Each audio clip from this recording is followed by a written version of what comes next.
할렐루야. 사랑하는 대강의 가족 여러분, 오늘 하루도 하나님의 말씀과 동행하는 삶이 되길 소망합니다. 오늘 함께 나눌 하나님의 말씀은 에베소서 6장 14절에서 17절 말씀입니다.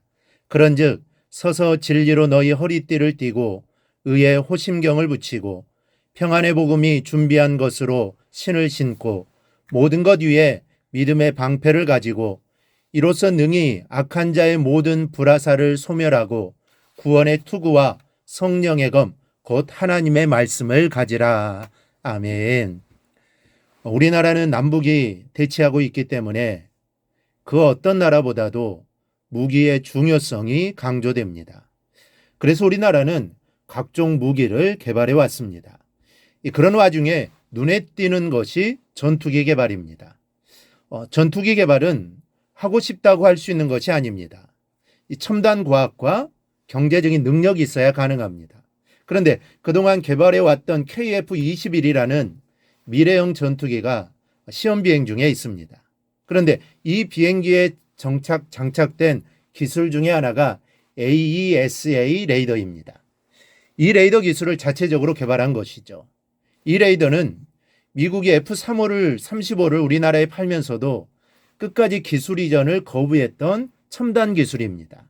이 AESA 레이더는 물체와 거리 또 방향, 고도 등을 알아내는 기술인데 현재 모든 전투기에 탑재되어 있는데 현재 한국에서 개발한 이 레이더가 이것들보다 훨씬 성능이 좋다고 합니다.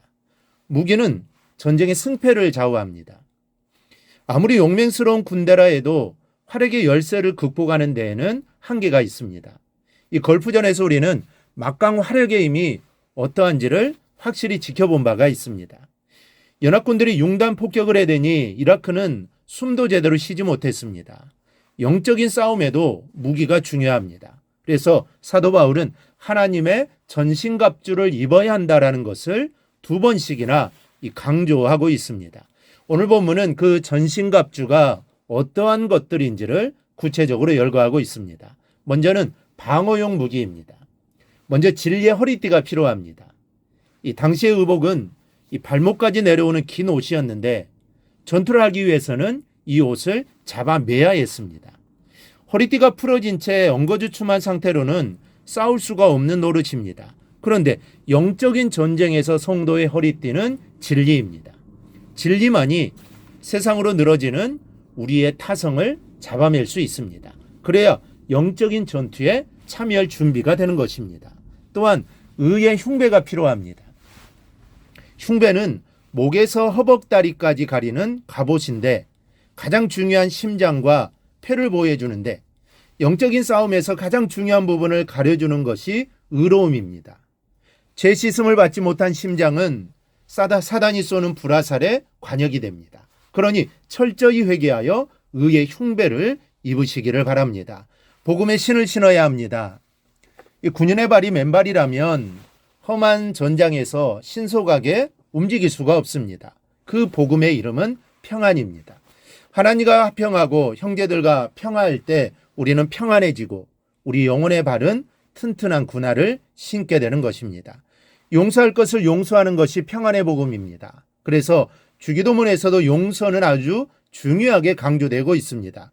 우리가 우리에게 잘못한 사람을 용서하여 준 것 같이 어떤 잘못이든지 또 누구의 잘못이든지 용서할 줄 아는 성도들이 되기를 바랍니다. 믿음의 방패를 들어야 합니다. 이 방패는 전신을 다 가리는 커다란 방패를 의미합니다. 이 사단의 무기는 무섭습니다. 우리의 모든 것을 일순간에 태워 없애는 불화살입니다. 이 화살에 맞은 사람은 지옥의 불로 들어갑니다. 그 화살을 막는 방패는 믿음밖에는 없습니다. 우리의 마음을 언제라도 흔들리지 않도록 하나님께 완전하게 묶어야 합니다. 이것이 믿음의 방패입니다. 또한 구원의 투구를 써야 합니다. 구원의 확신이 없는 신자는 철모를 벗고 전쟁터에 나간 군인과 같습니다. 머리는 가장 중요한 부분입니다. 조그만 충격을 받아도 온몸이 말을 듣지 않습니다. 구원의 확신이 없으면 철모가 없는 것입니다. 확실하게 구원을 확신해야 합니다. 구원의 확신이 있어야 내 자신을 잘 보호할 수 있습니다. 우리에게는 이러한 방어용 무기가 있어야 합니다. 내 자신을 영적으로 잘 방어해야 하죠. 그래야 전쟁에서 승리할 수 있습니다. 하지만 방어만 잘해서는 승리할 수 없습니다. 이 공격을 해야 합니다. 둘째는 공격용 무기가 있습니다. 성령의 검이 꼭 있어야 합니다.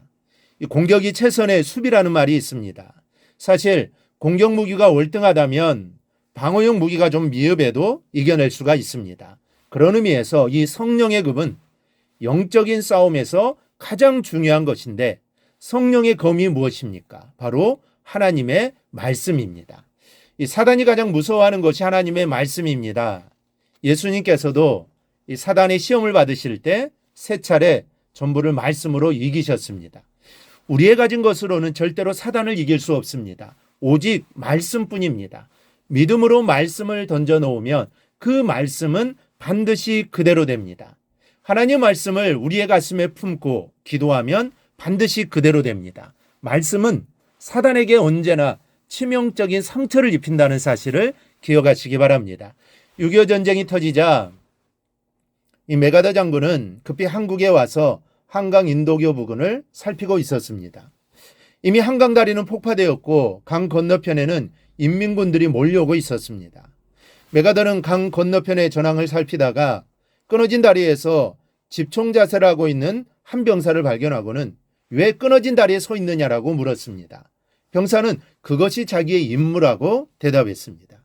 메가더는 다시 언제까지 여기에 서 있을 작정이냐라고 물었습니다. 그러자 병사의 대답은 확실했습니다.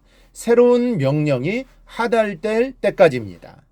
전선이 위급하고 지휘관들까지 도망을 치는 영국에 저기 코앞에 와 있는데도 도망갈 생각 없이 자기 자리를 지키는 이 병사를 보고 메가더는 감탄하며 이렇게 외쳤답니다.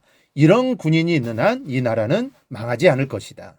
여러분, 하나님의 전신갑주를 입고 이런 멋진 영적인 군사가 되기를 바랍니다. 그래야 내 자신을 지키고 가족을 지키고 교회를 지킬 수 있습니다. 다른 사람이 해주는 것이 아닙니다. 내가 전신갑주를 입어야 합니다. 이 사실을 기억하고 방어용 무기와 공격용 무기를 잘 갖추어서 주님의 멋진 군사가 되기를 주님의 이름으로 축원합니다. 오늘 묵상한 말씀을 굳게 잡고 삶으로 실천하며 살아내는 대강의 모든 성도들이 되기를 축복합니다.